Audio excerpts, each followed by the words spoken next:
पासवान समाज का एक एक वोट लालटेन को पड़ रहा है। चिराग जी कहे हम तो मोदी जी की हनुमान हैं।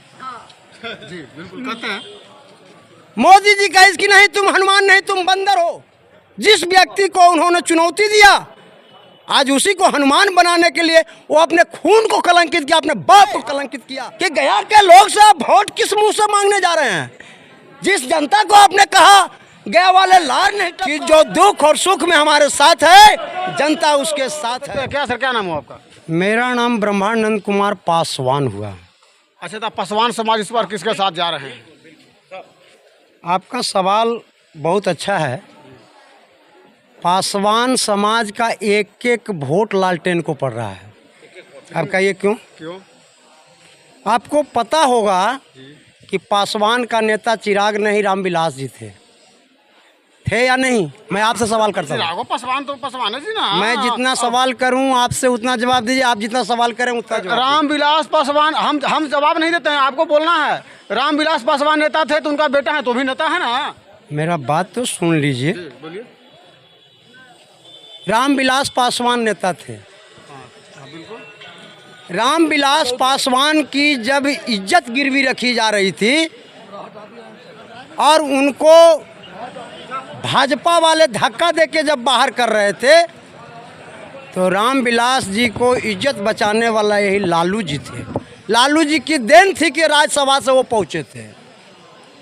और रही बात चिराग जी का, तो आपको जानकारी होगा कि जब गोधरा कांड हुआ था तो यही नरेंद्र मोदी जी थे जिनके बगावत में उन्होंने केंद्रीय मिनिस्टर का त्याग पत्र किया था। सर्वविदित है। और उन्होंने देश को दो फाड़ में बांटने वाले को चुनौती दिया था कि जो आज़ादी की लड़ाई मुस्लिम लोग भी लड़ा है, उसका खानदान लड़ा है, उसको हम अपने से अलग नहीं होने देंगे। और उन्होंने जनमानस में घूम करके और अपना एक पहचान बनाया था। उन्होंने साबित कर दिया था कि दंगाइयों के साथ हम जो है से कभी नहीं जाएंगे और सर्वहारा के साथ रहेंगे। राजनीति में अपना लोभ में चिराग जी कहे हम तो मोदी जी की हनुमान हैं। जी बिल्कुल कहते हैं। मोदी जी कहे इसकी नहीं तुम हनुमान नहीं तुम बंदर हो। देखिए मोदी जी कहते हैं मैं चिराग पासवान को तुम हनुमान नहीं बंदर हो। सुन लीजिए कैसे। अच्छा। जब 20 में चुनाव हो रहा था विधानसभा का, आप सभी जानते हैं नीतीश कुमार की हर सीट पर जो है से चिराग लड़ा था या नहीं? लड़े थे। हमने लड़ा था इसलिए कह रहे हैं कि चिराग हमसे उम्र में छोटा है। जी जी बिल्कुल। आप थे कह रहे हैं इसलिए कि आपसे उम्र में बड़ा है। जी बिल्कुल। तो जिस व्यक्ति के आचरण के विरुद्ध परिपक्व नेता रामविलास पासवान ने कहा कि तुम गलत हो, हम जनता के बीच जाएंगे, जनता की अदालत में जाएंगे और जनता की अदालत से न्याय मांगेंगे। जिस व्यक्ति को उन्होंने चुनौती दिया आज उसी को हनुमान बनाने के लिए वो अपने खून को कलंकित किया, अपने बाप को कलंकित किया। और जो सिद्धांत को कलंकित करता है, महात्मा गांधी ने कहा है कि सिद्धांत विहीन राजनीति करना भी एक पाप है। मैं कहता हूं चिराग पासवान राजनीतिक पापी है। आपने तो अपने नेता को पापी बोल रहे हैं भाई।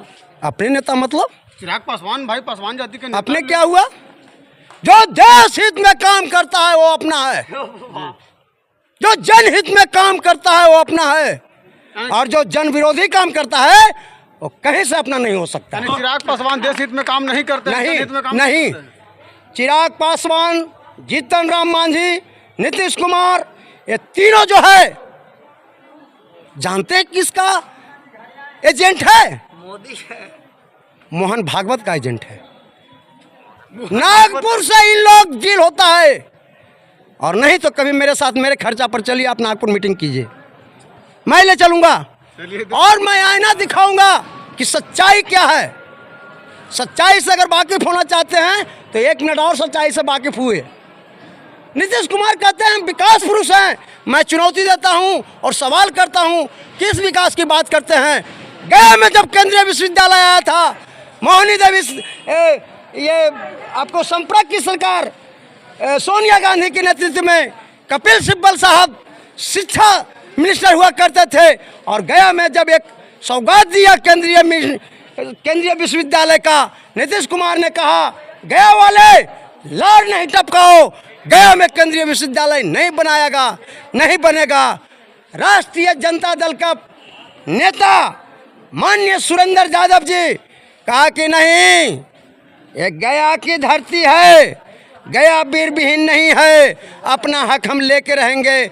हम लोगों ने राष्ट्रीय जनता दल परिवार के लोग ऐलान जंग किया और कहा नीतीश कुमार, कोई पार्टी तुम्हारा दुश्मन हो सकता है, ये गया के जनता कैसे दुश्मन हो गया? गया का मेरा केंद्रीय विश्वविद्यालय दिया हुआ केंद्र का, संपर्क की सरकार सोनिया गांधी का, कपिल सिब्बल का, और तुम रोकने वाला कौन होता है? हम लोगों ने बड़ी लड़ाई लड़ी है और केंद्रीय विश्वविद्यालय को अब स्थापना चल के देख लीजिए, आज भी गरीब का बेटा वहाँ जा कर के पढ़ रहा है।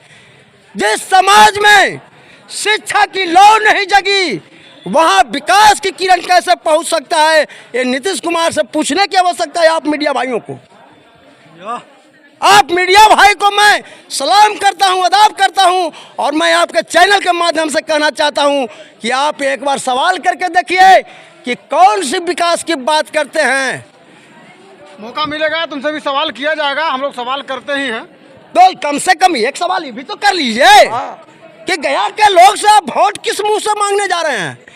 जिस जनता को आपने कहा गया वाले लार नहीं टपकाओ, और अगर बन गया केंद्रीय विश्वविद्यालय तो मेरा छाया तक नहीं जाएगा।